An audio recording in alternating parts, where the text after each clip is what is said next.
Ay, ang dami dito. Tulungan niyo ako, guys. Punta kayo rito, magtrabaho. Ang haba nito. Ito, hindi ko ito ibigay sa aming baka kasi ano ito, hindi siya katulad ng apple. Ang stick ng apple is ano yan, soft. Ito naman is napaka ano ito, matigas na ito na stick at saka mayroong siyang mga prickle, very prickly din.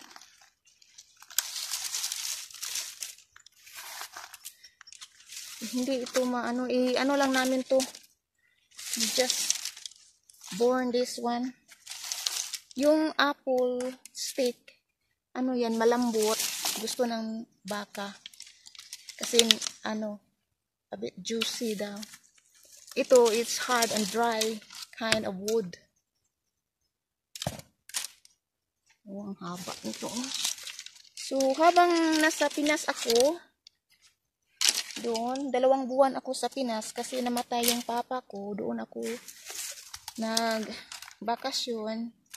So, hindi naman bakasyon na ano lang, just having a holiday. Umuwi ako doon sa Pinas kasi namatay yung papa ko.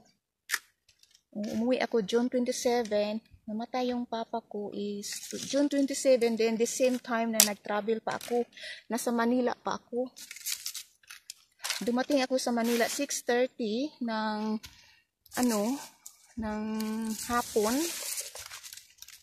Tapos na-delayed yung ano namin, hindi kami nakalabas sa eroplano due to the bad weather.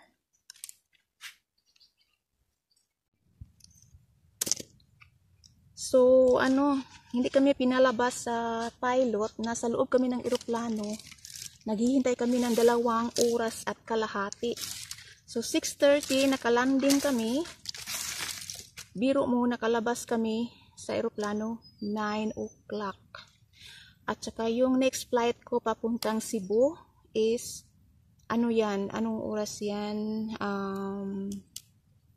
5:10. So alas 10:05 ang departure ng eroplano papuntang Cebu.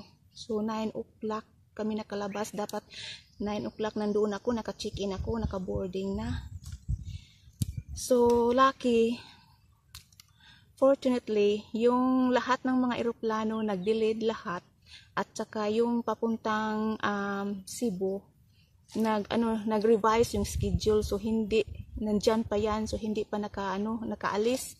So buti na lang, pero biruin mo, alas 10 nagtakbo-takbo ako dyan, nagtanong-tanong ako na saan ba yung papuntang I'm going to catch a shuttle bus, so saan ba yan, saan yung exit. Sabi nila yung in charge sa airport, just follow that lady.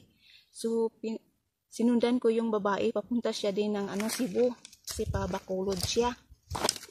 Hindi kami nagkilala, nagkasabay kami, sakay kami ng taxi kasi wala ng shuttle bus. So bumalik kami doon sa from shuttle bus, bumalik na naman kami sa So naghanap kami ng taxi. Naku, ang taxi 1,500 pesos ang pliti, ang pamasahe. Yung kasama kong babae na Bisaya din siya. So hati kami. So wala siyang cash. So buti na lang mayroon akong cash.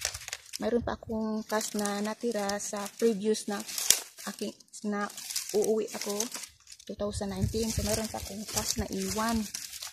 So ayun. So naghati kami, binayaran niya ako sa GCash, pero wala naman akong GCash account. So yun ang kasamahan ko sa bahay sa Cebu, yung nag-look after sa aking papa. Doon ko inadala kasi alam ko yung phone number niya. So yun guys, buti na lang, at saka yung taxi driver na matulungin, Bisaya din siya. So chine-check niya sa online, nandyan pa yung eroplano. Yung Philippine Airlines, naka-revise yung schedule. So, hindi pa nakalarga, hindi pa nakalipad. So, buti na lang, God.